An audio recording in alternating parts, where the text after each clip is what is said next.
Muy buenos días. Es un honor para mí estar junto a todos vosotros. Yo no soy delegado sindical, pero soy afiliado desde el principio al Sindicato Solidaridad, igual que todos vosotros. Es una pena que con estos focos no pueda ver bien vuestras caras, pero no me impide expresar mi satisfacción por lo que habéis emprendido y por lo que habéis logrado.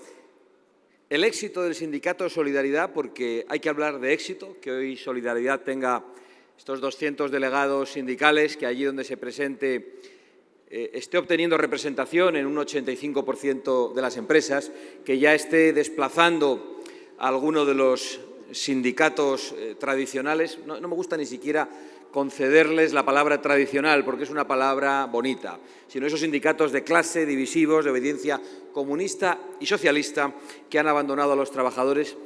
Que hayáis conseguido ese gran éxito a mí me parece extraordinario, porque cuando empezó a hablarse de la necesidad de un sindicato que liberara a los trabajadores y a los intereses de los trabajadores del secuestro por parte de esos sindicatos de obediencia extremista, tanto socialista como comunista, llegaron las risas, las muecas de escepticismo, por un lado de esa izquierda, enemiga de los intereses de los trabajadores, esa izquierda que se ha dejado la O de obrera por el camino, y por otro lado de esa derechita rendida y de esa derechita clasista que ha pensado que la cosa de los trabajadores no iba con ellos. Nosotros nunca pensamos eso.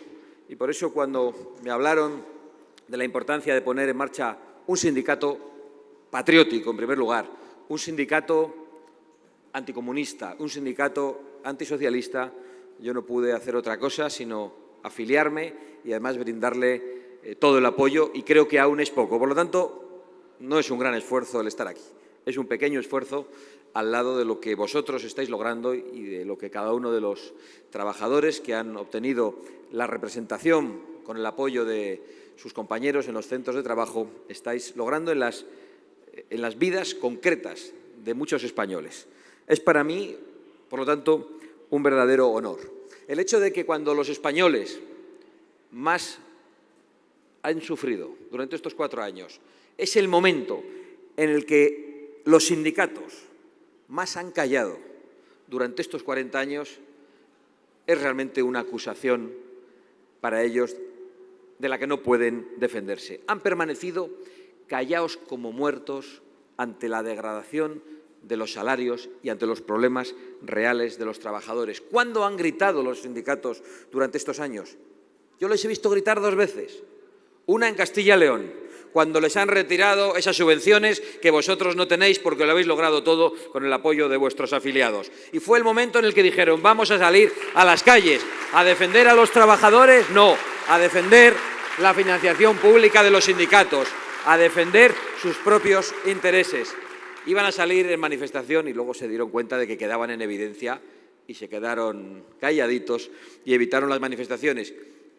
Y han gritado también estos días, de una manera muy soez, muy obscena, porque los habéis definido de una forma que come gambas.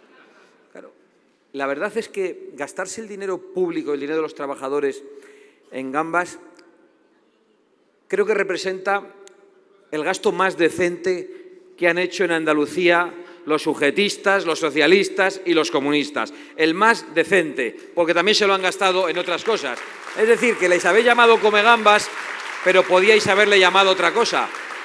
La respuesta de ese peregrino líder sindical pues ha sido sorprendente. No voy ni siquiera a reproducir el insulto que os ha lanzado. Pero es un insulto, por cierto, que era del gusto de Fidel Castro. Creo que os dijo, no voy a anticipar lo anterior, pero os dijo come mierdas. Podía haberos llamado también, como Fidel Castro, mariconsones. A pesar, porque claro, esto es la homofobia, la toleran toda de sus tiranos, exclusivamente. Y digo esto porque precisamente a lo que se ha dedicado el mundo sindical en España es muy significativo y tiene que ver con la traición a los trabajadores. Se han dedicado a las políticas de género que a ningún trabajador interesan, a ninguno importan, y lo único que hacen además es lastrar a las empresas. Se han dedicado a promover la inmigración masiva que degrada a los barrios de los trabajadores y que hunde sus salarios. Y se han dedicado a aplicar todas las políticas globalistas y aceptar todas las restricciones climáticas impuestas por los poderosos, que no afectan a los poderosos y que perjudican a los más humildes y que perjudican a los trabajadores. Es decir, se han convertido en unos auténticos cómplices de los oligarcas, no solo de los oligarcas internacionales, sino de los oligarcas locales, porque apoyar la imposición lingüística en Cataluña y en el País Vasco por parte de ese mundo sindical es la mejor forma de quitar oportunidades a los trabajadores. Decirles a los trabajadores que no pueden expresarse en su lengua y que tienen que acceder a determinados puestos en la función pública conociendo una lengua regional es discriminar a los trabajadores. Y los sindicatos esos de clase, comunistas y socialistas, se han puesto al servicio de las oligarquías separatistas en el País Vasco y en Cataluña, hablando de lo que más perjudica a los trabajadores y, por supuesto, nunca de lo que importa, olvidándose del empleo, olvidándose de los salarios dignos por los que no han salido a la calle, olvidándose del acceso a la vivienda. ¿Cuándo ha empezado a hablar la izquierda del acceso a la vivienda? Un mes antes de las elecciones. Un mes antes de las elecciones. Durante estos 4 años no se les ha ocurrido absolutamente nada para facilitar la compra de viviendas, para facilitar el acceso al alquiler. Y, por supuesto, tampoco se les ha ocurrido nada para reducir los impuestos, para acabar con las cuotas de los autónomos, que son una auténtica injusticia únicamente por levantar la persiana, y para aumentar los salarios rebajando las cotizaciones sociales y haciendo que los trabajadores puedan cobrar más sin impedir a los empresarios que sigan generando empleo. Y esto solo lo comprende un sindicato valiente, un sindicato que entiende que es necesario el empleador y el empleado. Y en eso sois absolutamente ejemplares. Sois precisamente los auténticos patriotas, los que no queréis dividir a la sociedad por clases, ni por sexos, ni por ninguna otra condición, los que no aceptáis el ataque a la igualdad en todo el territorio nacional. Lo que hemos pasado durante estos años es claramente un gobierno contra el pueblo y unos sindicatos contra el pueblo, porque han puesto en riesgo la soberanía, y la soberanía no es una palabreja que nos gusta a los fachas. La soberanía tiene contenidos concretos. Cuando hablamos de soberanía, hablamos de la soberanía industrial. Hablamos de que nuestras industrias sean pujantes, de que esa industria del automóvil que da trabajo en España pueda seguir funcionando sin aplicar esas restricciones climáticas y todas esas trabas de los burócratas que aquí se obedecen. Hablamos de la soberanía energética, esa que nos debería permitir explorar nuestros recursos naturales y, por lo tanto, derogar las leyes climáticas aprobadas en el Congreso que condenan a nuestro pueblo a la dependencia. Y hablamos de la soberanía alimentaria, esa que es imposible si ponemos zancadillas a los productores y a los trabajadores en España, mientras nos gastamos el dinero de los españoles y de los europeos en levantar infraestructuras en Marruecos.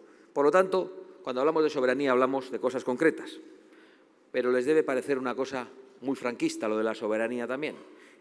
Y entonces, ¿cómo llamamos a esa agenda globalista que nadie ha votado, que viene de los organismos supranacionales, dictada por los poderosos, dictada en alianza con países gobernados por tiranos que nadie ha elegido y que se nos impone de manera sistemática, que afecta a toda nuestra legislación y que afecta a nuestro día a día? Y ese es el problema de España, que ni el PSOE ni su actual cómplice creen en la soberanía. La soberanía de España les parece una broma y o bien se la entregan a Esquerra Republicana de Cataluña y a ETA, que van juntos a las elecciones en las candidaturas al Senado, o bien se la entregan a unos oscuros burócratas de Bruselas, o bien toman decisiones en favor de Marruecos y de China, porque desde luego a los trabajadores españoles no defienden. ¿Podríamos decir que defienden a los trabajadores chinos y a los marroquíes en sus respectivas naciones? Tampoco, porque al final allí les condenan a condiciones esclavistas para luego inundar Europa de productos extracomunitarios producidos en condiciones de semiesclavitud. Con lo cual no defienden absolutamente a nadie. Y cuando nos dicen, apostando por la inmigración masiva, que vienen a pagarnos las pensiones, no solo nos mienten, sino que en lo que parece una gigantesca idea, ocultan realmente su clasismo y su insolidaridad. Vienen aquí los jóvenes de otras naciones, según su teoría, a pagarnos las pensiones. ¿Y quién va a pagar las pensiones de esas naciones? A las que estamos arrebatando a los más jóvenes, a las que estamos arrebatando a los trabajadores. Y de eso es cómplice la izquierda, de no defender a los trabajadores ni en España, ni en las naciones de procedencia de los inmigrantes, ni en aquellas naciones que se aprovechan de la deslocalización de la industria y de la deslocalización de la agricultura a la que nos condena la izquierda. Y ante todo eso, ¿qué nos encontramos? Pues un Partido Popular que ofrece pactos a esa izquierda que nos ha condenado a la ruina, antes que un pacto con Vox, siempre prefiere un pacto con Sánchez. Lo vimos el otro día todos en directo, dicho ante 6 millones de españoles, y hoy nos hemos enterado que si no es con Sánchez, es con Paje, y si no, con la oligarquía del Partido Nacionalista Vasco, que también les debe parecer un socio más fiable que Vox, a pesar de que con Vox están gobernando en Castilla y León, en Extremadura, en la Comunidad Valenciana y en las Islas Baleares. Realmente es muy preocupante tener que construir la alternativa con aquellos que no tienen claro lo que es una alternativa y que pretenden derogar el sanchismo pactando con Sánchez.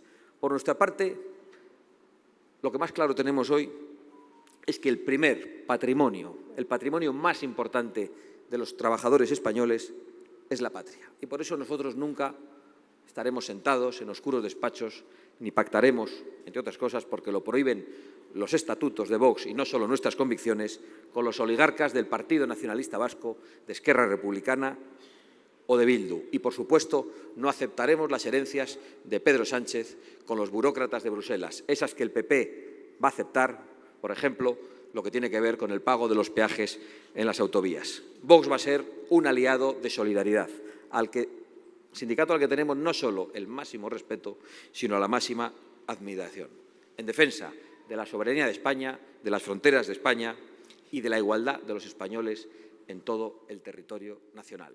¡Viva la soberanía de España! ¡Viva la unidad de España! ¡Vivan los trabajadores de España! ¡Y viva España!